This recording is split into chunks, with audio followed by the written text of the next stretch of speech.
तो कहानी की शुरुआत में यूक्रेन की पुरसकून जगह को दिखाया जाता है, जहाँ पर मैकोला नाम का एक आदमी छोटी सी झोपड़ी में अपनी बीवी के साथ रहा करता था। दोनों अपनी जिंदगी में बहुत खुश थे। मैकोला की बीवी आर्ट्स ड्राइंग किया करती थी। वो लकड़ी को तराश कर चीजें बनाया करती थी। वो लकड़ी का एंजल फरिश्ता बनाकर मैकोला की बाजू पर बांध देती है। मैकोला पास वाले स्कूल में मैथ्स पढ़ाया करता था। वो अपनी साइकिल पर बच्चों को पढ़ाने जाता था। मैकोला के घर में कोई भी इलेक्ट्रॉनिक की चीज नहीं थी। जब वो स्कूल में होता था तो ब्रेक के वक्त टीवी पर खबरें सुना करता था। ऐसे ही एक दिन वो टीवी पर खबर सुनता है कि रशिया में लोगों को मारा जा रहा है और रशिया यूक्रेन पर हमला करके उस पर कब्जा करना चाहती है। अब ये खबर सुनने के बाद मैकोला अपनी क्लास में बच्चों को पढ़ाने चला जाता है, जहाँ पर वो बड़े ही प्यार से बच्चों को पढ़ाया करता था। पर यहीं पर इस क्लास में एक बदमाश लड़का था जो मैकोला को बिल्कुल भी पसंद नहीं करता था।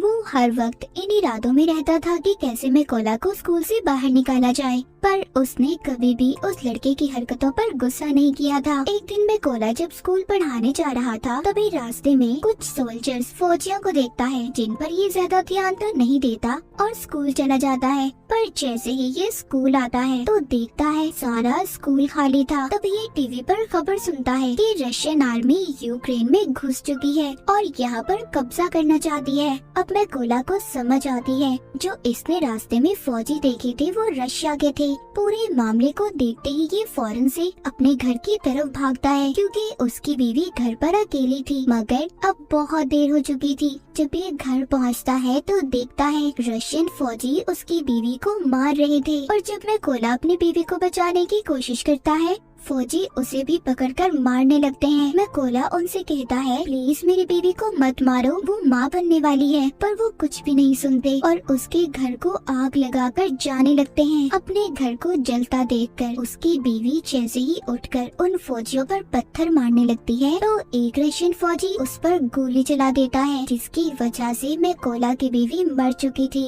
मैकोला अपनी बीवी की लाश के पास बैठकर जोर जोर से रोता है। तभी तो यूक्रेन के फौजी आते हैं। वो उसकी पहचान करने के बाद उसकी बीवी की मौत पर बहुत अफसोस कर रहे थे और उसकी बीवी के लिए कब्र खोदकर मैकोला से कहते हैं कि अपनी बीवी को यहाँ पर दफना दो। अब मैकोला अपनी बीवी को दफनाकर अपने घर को देख रहा था। रशियन फौजियों ने उसकी बीवी को भी मार दिया था और उसके घर को भी जला दिया था, इसीलिए अब वो बदले की आग में जल रहा था। वो रशियन फौज से बदला लेना चाहता था, इसीलिए अब वो यूक्रेन के फौजियों से कहता है कि प्लीज मुझे भी आर्मी में शामिल कर ले, मैं भी फौजी बनना चाहता हूँ। ये सुनकर वो फौजी मैकोला को अपने साथ ले गए थे, पर जाने से पहले मैकोला अपने पास लकड़ी का एंजल रख लेता है जो उसकी बीवी ने उसकी हिफाजत के लिए बनाया था। जब ये बेस पर आता है तो यहाँ के कमांडर इसको आर्मी में शामिल नहीं करते, कहते हैं कि क्या पता ये कोई जासूस भी हो सकता है। पर मैकोला कमांडर को बताता है कि रशिया की फौज ने मेरी आंखों के सामने मेरे घर को जला दिया और मेरी बीवी को भी मार दिया, इसीलिए मेरे पास जीने की अब कोई वजह नहीं है। मैं रशिया की फौज को मार कर ही सुकून का सांस लूंगा। मैं अपने मुल्क को बचाऊंगा ताकि रशिया की फौज यहाँ पर किसी और के घर को ना उजाड़े। ये सुनकर कमांडर मैकोला को आर्मी में शामिल करने के लिए तैयार हो गया था। उसकी ट्रेनिंग अब शुरू हो जाती है। मैकोला को बंदूक के बारे में कुछ भी नहीं पता था। जब सभी फौजी बंदूक को असेंबल कर रहे थे, उनके हिस्सों को जोड़ रहे थे, तो मैकोला उनके सामने सबसे ज्यादा देर में बंदूक को असेंबल करता है, जिससे सभी फौजियों को ये लग रहा था कि मैकोला कभी भी अच्छा फौजी नहीं बन पाएगा। मगर मैकोला अपनी सारी जान अपनी ट्रेनिंग पर लगा रहा था ताकि वो अच्छे से अच्छा फौजी बन सके। एक दिन ऐसे ही जब वो ट्रेनिंग कर रहा था तो अपने सीनियर से कहता है कि मुझे मैकोला कहकर मत बुलाएं, मुझे रेविन कहीं। तभी उसके सीनियर उस पर हंसने लगते हैं, कहते हैं खुफिया नाम ऐसे ही किसी को नहीं मिल जाते, उसके लिए इंसान को मेहनत करना पड़ती है।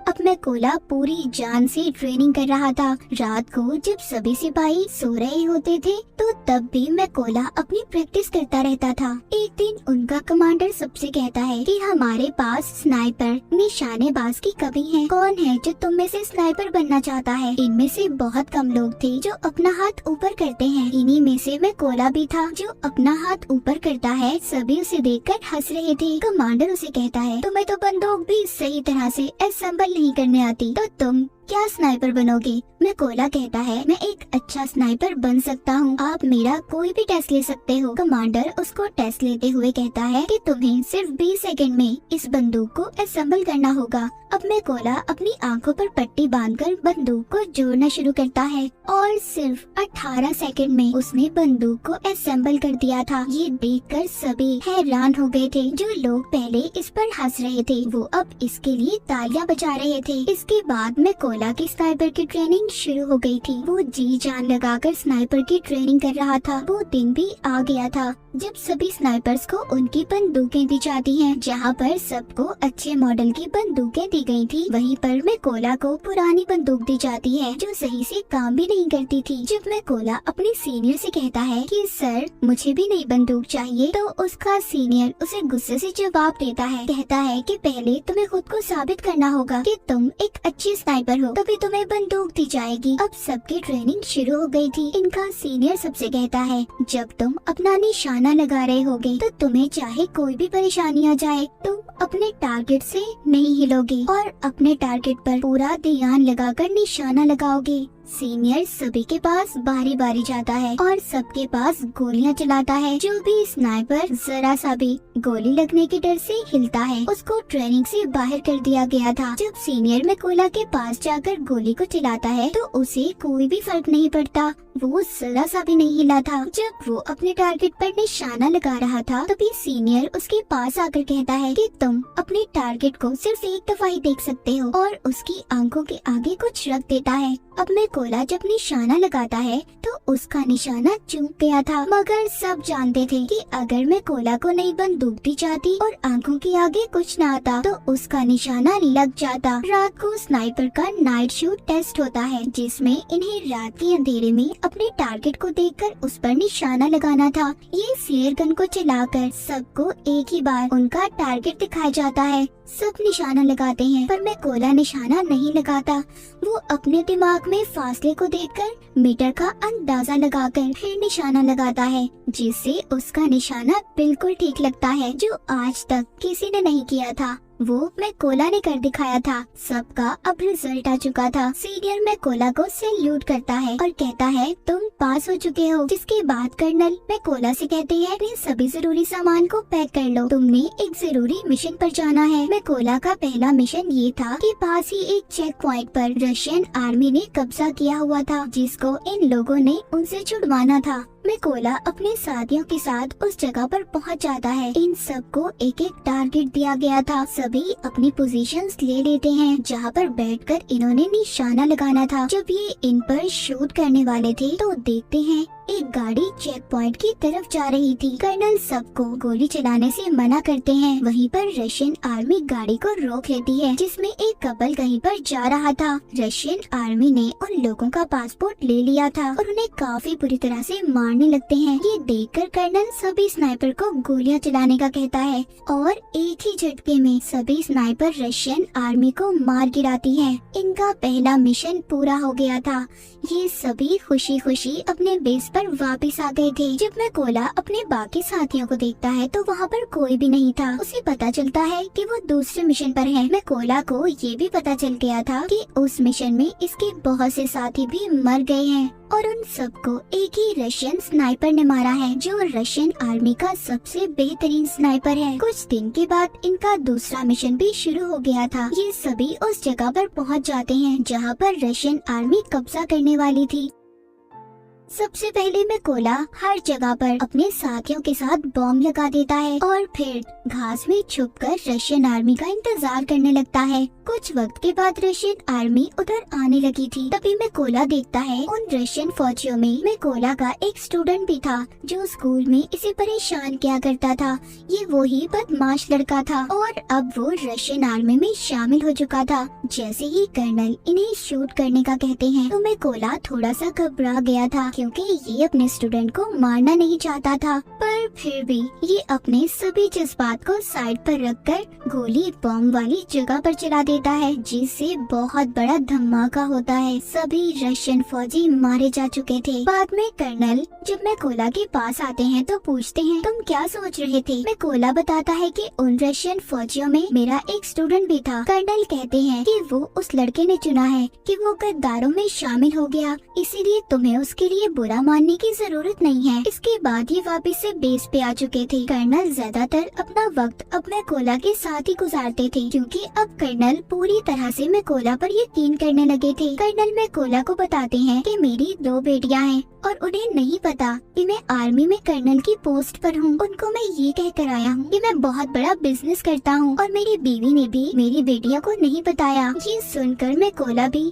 अपनी बीवी की कर्नल को आखिरी निशानी दिखाता हुआ काफी दुखी हो जाता है। अब इसके बाद फिर से ये अपने अगले मिशन पर निकल पड़ते हैं। ये लड़ाई काफी बड़ी थी। सभी स्नाइपर्स छुपने के लिए एक गहरी खाई खोदते हैं और उसमें अपनी पोजीशंस ले लेते हैं। ये यहाँ पर इसलिए आए थे क्योंकि इन्हें पता चल गया था कि रशिया के कुछ फौजी यहाँ पर कब्जा करना चाहते हैं। यहीं पर कर्नल भी मैकोला के साथ थे। तभी यहाँ पर मैकोला देखता है उनमें वो फौजी भी था जिसने इसकी बीवी पर गोली चलाई थी। वो मैकोला के बिल्कुल निशाने पर था। कर्नल से पूछता है क्या मैं इस पर गोली चला सकता हूँ। कर्नल कहता है नहीं। मैकोला फिर पूछता है क्या मैं इस पर गोली चला सकता हूँ, क्योंकि वो अपनी बीवी का बदला लेना चाहता था। मैकोला का तो मिशन ही यही था कि वो अपनी बीवी का बदला लेना चाहता था। वो खुद पर कंट्रोल नहीं कर पाता और उस फौजी पर गोली चला देता है। पर इसके बाद रशियन आर्मी को इनका पता चल चुका था। कर्नल मैकोला से कहते हैं ये तुमने क्या किया। तभी एक स्नाइपर कर्नल पर शूट करके उसे भी मार देता है। सब रशियन फौजी इन पर बॉम्ब फेंकने लगते हैं।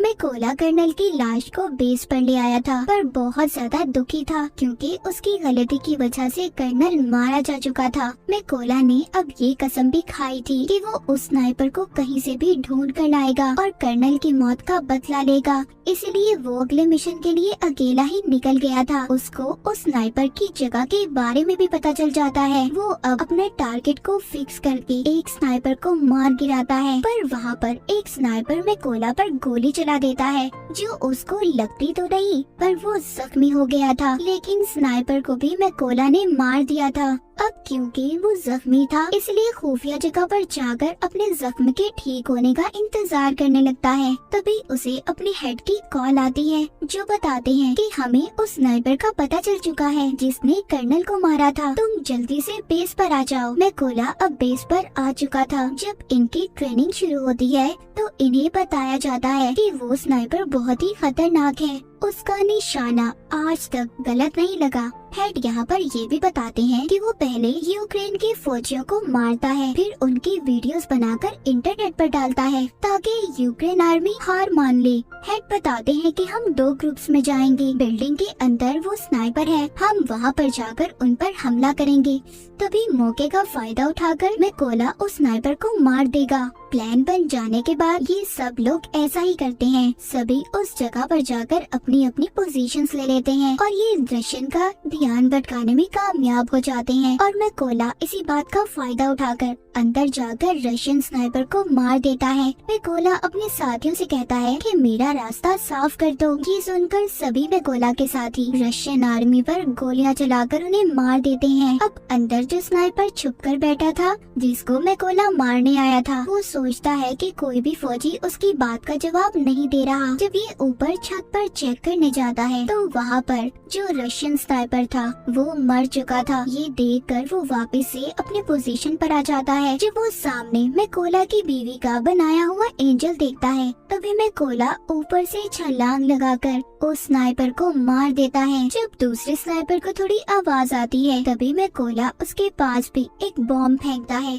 और उस स्नाइपर का काम भी तमाम हो चुका था। लेकिन यहाँ पर हम देखते हैं जब वो स्नाइपर छत पर चेक करने गया था तो उसने फोन करके रशियन आर्मी को बुला लिया था, इसलिए रशियन आर्मी उधर आ रही थी। किसी को भी नहीं पता था कि उनके स्नाइपर मारे जा चुके हैं। इसलिए जब वो अपने स्नाइपर को कॉल कर रहे थे तो कॉल में मैकोला उठाता है और उन्हें कहता है कि तुम्हारा वक्त अब खत्म हो चुका है। ये कहकर वो रशियन के ट्रक ड्राइवर पर गोली चला देता है जिसमें सभी रशियन फौजी बैठे थे, इसीलिए अब वो बाहर आ गए थे। लेकिन ये नहीं जानते थे कि यूक्रेन के स्नाइपर इन पर पहले ही निशाना लगाकर इंतजार कर रहे थे। तभी वो सब इन पर गोलियों की बारिश कर देते हैं। सभी को मारने के बाद मिकोला अपनी बीवी की कब्र पर जाकर उदास मन से कहता है कि मैंने तुम्हारे कातिलों और अपने दुश्मनों से बदला ले लिया है, मगर अब मुझे अपने मुल्क की हिफाजत करनी है, इसीलिए मुझे अब जाना होगा। इतना कहकर वो अपने अगले मिशन पर निकल जाता है और यहीं पर स्नाइपर द व्हाइट रिबन की कहानी खत्म हो जाती है।